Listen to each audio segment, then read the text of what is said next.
Yeah అయ్యుహల్లజీన ఆమను, ఓ యూహు బిరు, ఓ విశ్వాసులారా, కుతిబా అలైకుముస్ SIAM, మీ కొరకు ఉపవాసం అనేది విధిగా నిర్ణయించబడింది.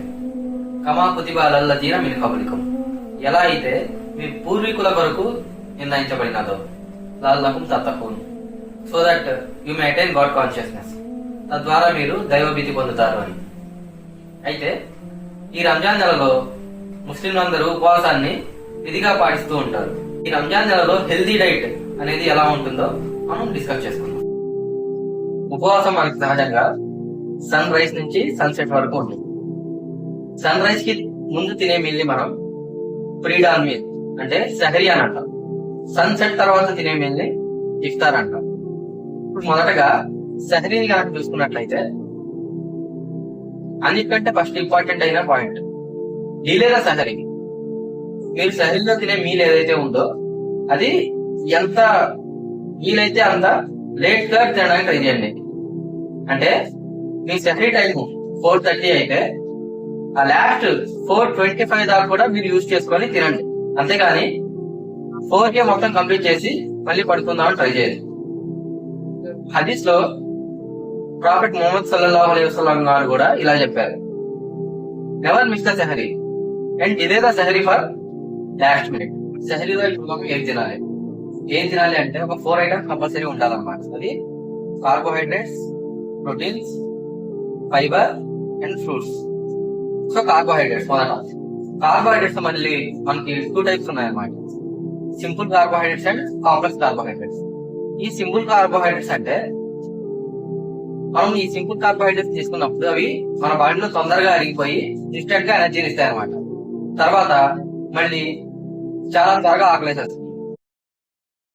అదే కాంప్లెక్స్ కార్బోహైడ్రేట్స్ ఎలా అంటే స్లోగా కొంచెంగా అరిగి మన బాడీకి కొంచెంగా energy throughout the day ఇస్తాయి. సో మనం సెహరీలో ఇప్పుడు కూడా కాంప్లెక్స్ కార్బోహైడ్రేట్స్ ని ప్రిఫర్ చేయాలి.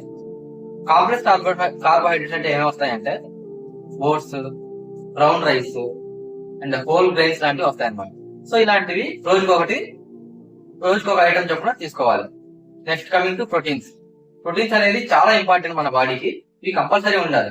ప్రోటీన్ రిచ్ ఫుడ్స్ మనకి ఏమేంటి అంటే మిల్క్, అలాగే పన్నీర్. ప్రోటీన్ ఫుడ్ మనకి ఇంకా చికెన్, మటన్ ఇలాంటి వాటిలో ఎక్కువ ఉంటుంది అన్నమాట.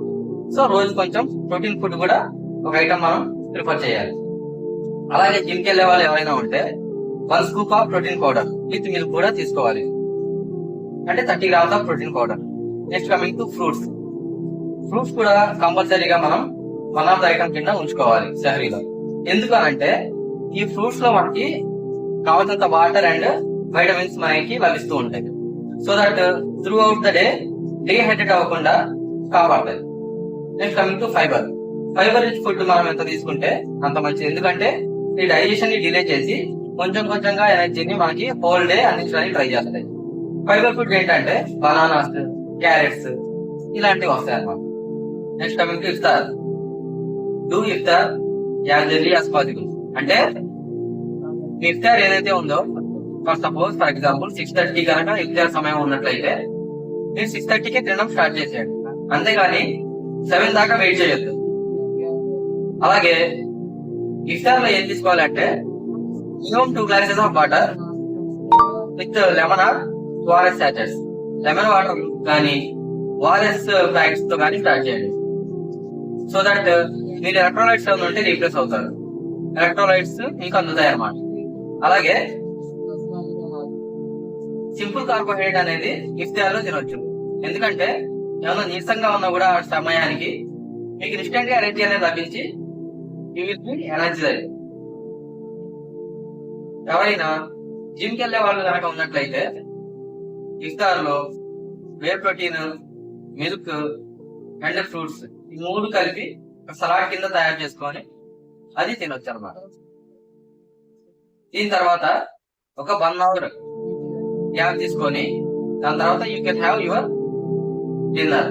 ఈ డిన్నర్ లో మీరు ఏమైనా తినొచ్చు, బిర్యానీ అయినా ఆర్ భోజనం విత్ వెజ్ కర్రీస్. రోజుకో కర్రీ చొప్పున, రోజు ఒకేలాంటి కర్రీ కాకుండా రోజుకో కర్రీ చొప్పున తీసుకోవాలన్నమాట. సో దిస్ ఈజ్ అబౌట్ ఇఫ్తార్. ఇలా కనుక మీరు సహరీని ఇఫ్తియార్ని ఒక క్రమబద్ధంగా ఒక ప్రణాళికలో తీసుకున్నట్లయితే